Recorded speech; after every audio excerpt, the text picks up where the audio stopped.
আমি সারা পৃথিবীকে অবগত করতে চাই, মুসলমান কিতাবে পড়ে দেখেন কারে হয়, মুসলমান ফিল্ডে দেখে কোনোদিন আপনারা নির্ণয় নেবেন না, ফাইনাল ডিসিশন বের করবেন না।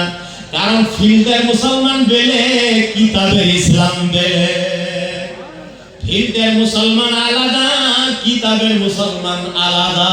যেরকম আলাদা না, কিতাবের ভিতরে যা কিছু আছে আমরা মৌলানারাই তো সেটা ভালো করে ফলো করি নাই, আওয়ামুন নাস তো দূরের কথা।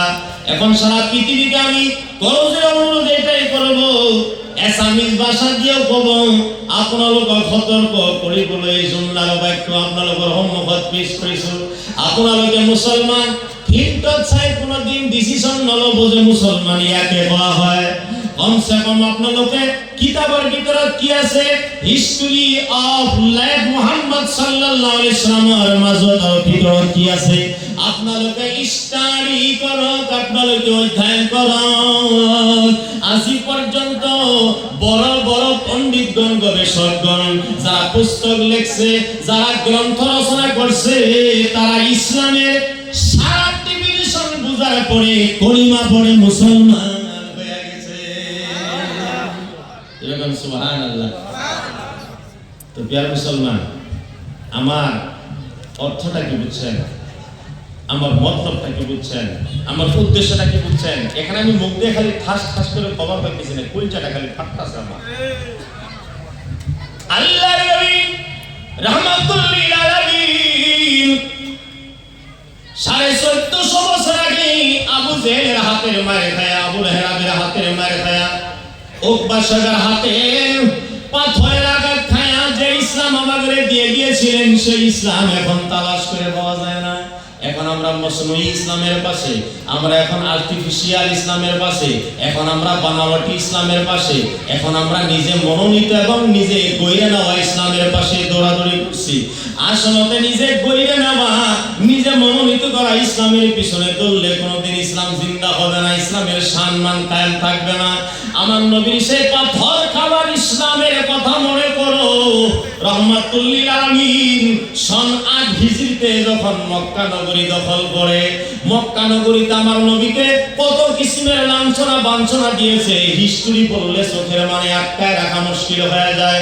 রহমাতুল লিল আলামিন কোনোদিন মার্কেটে শান্তি মতে মার্কেট করতে পারে নাই, কোনোদিন সমাজ জামাতে শান্তি মতে সমাজ জামাত করতে পারে নাই, কোনোদিন কোন বিয়ার অনুষ্ঠানে আমার নবী শান্তি মতে বসতে পারে নাই, কোন মজলিসের ভিতরে রহমাতুল লিল আলামিনকে সেই এলাকার সেই জামানার কোন দেওয়ানি মাতবরে দান দেয় নাই।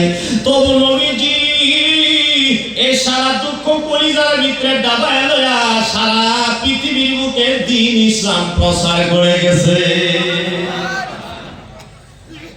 রহমাতুল লিল আলামিন মক্কা থেকে হিজরত করে মদিনায় চলে গিয়েছিলেন, এই ঘটনা আপনারা অনেকে শুনছেন। কিন্তু আল্লাহর হুকুমে আবার ফিরত আসছিলেন মক্কার দিকে।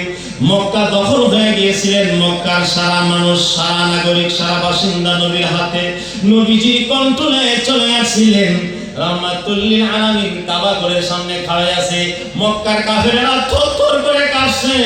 আজকে বোধহয় মুহাম্মদ জোরে কোন রাসূলুল্লাহ সাল্লাল্লাহু আলাইহি সাল্লাম ভালো করে প্রতিশোধ নিব, কারণ সেই নবীরে তো আমরা কম জ্বালান জ্বালাই নাই। সর্বশেষে আমরা মক্কা থেকে মদিনায় যাওয়ার জন্য মজবুর করে ফেলাইছিলাম।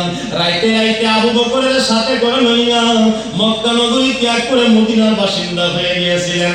এখন তো মক্কা মুহাম্মাদুর রাসূলুল্লাহ সাল্লাল্লাহু আলাইহি সাল্লামের হাতে।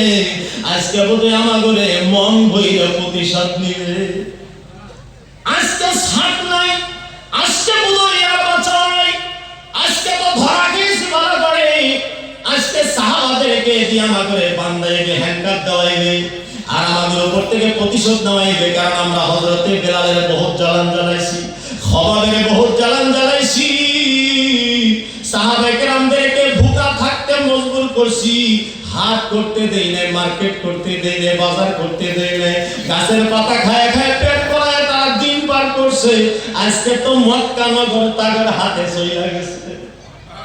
কিন্তু নবী আমার দুই চোখের পানি ছেড়ে দিয়ে কয়, মক্কাবাসীরা রে, কলিজার ভিতরে ভয় কইও না, মনের ভিতরে আতঙ্কিত হইও না। আমি এই পৃথিবীর বুকে লানত নিয়ে আসি নাই, পৃথিবীর বুকে আমি রহমত নিয়ে আসছি। আমার সারা হিস্টোরি মনে আছে, কোন কোন জায়গাতে তোমরা আমার ধরে ধরে মারছো, কোন কোন জায়গাতে আমার পাথর মারতে মারতে বেহুশ করে ফেলাইছো, কোন কোন জায়গায় আমার গলায় গামছা দিয়ে টানা চেষ্টা করছো। সারা জায়গা আমার মুখস্থ আছে, আমার সারা জায়গা জানা আছে, কিন্তু আজকে আমি বিন্দু পরিমাণ প্রতিশোধ তোমাদের কাছ থেকে নিব না।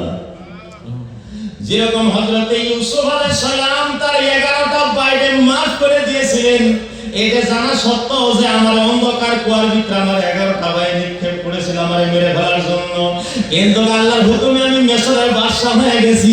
এই বললেই যে আমি আমার 11টা ভাই আমি প্রতিশোধ দিব, আমি নেব না। কারণ নবীর জাতে কোনোদিন কারো প্রতিশোধ নেয় না।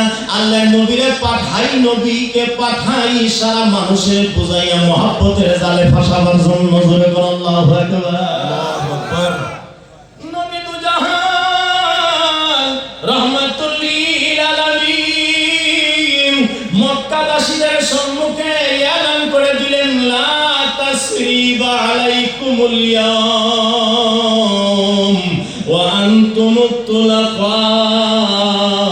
তোমাদেরকে আজকে আমি আযাদ করে দিলাম, আজকে তোমাদেরকে আমি আযাদ করে দিলাম। কোন ধরনের কোন বিচার সালিশ আমি নবী মুহাম্মদ রাসূলুল্লাহ করব না। ইচ্ছা করলে আমি একজন একজন করে বিচার করতে পারি। আমার সারা কিছু জানা সত্ত্বেও আমি রহমতের নবী, আল্লাহ আমার রহমত বিলাবার জন্য দুনিয়া পাঠিয়েছে। গতিকে আজকে আমি মক্কার সারা মানুষের মাফ করলাম, এলান করে দিলাম। নবীর এই মহব্বত দেখে, নবীর এই মায়া দেখে মক্কার মানুষগুলাই এক তরফ থেকে কলিমা পড়ে পড়ে মুসলমান হয়ে গেলেন। জোরে বল আল্লাহু আকবার।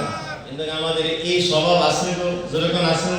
কেউ যদি ইট মারে পাথর মেরে দেয়, পাথর মারলে বন্দুক মেরে দেয়, বন্দুক মারলে বম মেরে দেয়, বম মেরে দিলে তোপ মেরে দেয়, তোপ মেরে দিলে এটম বম মেরে দেয়। আমি তো দেখে ছাড়মু, দিল্লির সুপ্রিম কোর্টেও যদি যাও লাগে আমি যাবো, আমি যদি মাড়ি বিক্রি করুন লাগে তাও করবো, আমি যদি বিড়ি বিক্রি করুন লাগে তাও করবো, তবু তোরে দেখে ছাড়তে ছাড়তে নিজেরই অবস্থা খারাপ হয়ে গেছে। যেরকম গেছে না নাই, আপনারা ঠিক করতে চাই আমারও সর্বনাশ হয়ে গেছে।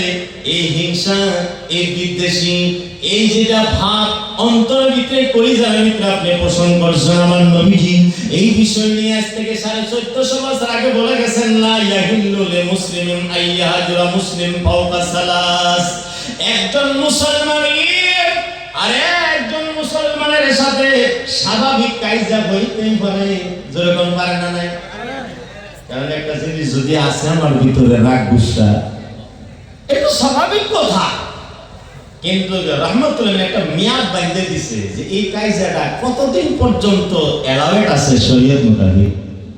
এমনি তো মুহূর্তের ভিতরে মাফ হয়ে যাওয়াটা কাম্য, মুহূর্তের ভিতরেই মাফ করে দেওয়াটা কামনা, কিন্তু 3 দিনের ভিতরে মীমাংসা এবং ফিনিশিং করার জন্য রহমতুল্লিল আলামিন শরীয়তের বিধান বেঁধে দিয়েছে। এর থেকে যদি উপরে চলে যান, নবী বলেন তুমি আমার উম্মতের লিস্টেই না। যেরকম আল্লাহু আকবার। তো আমি আপনাদের সম্মুখে অনেক লম্বা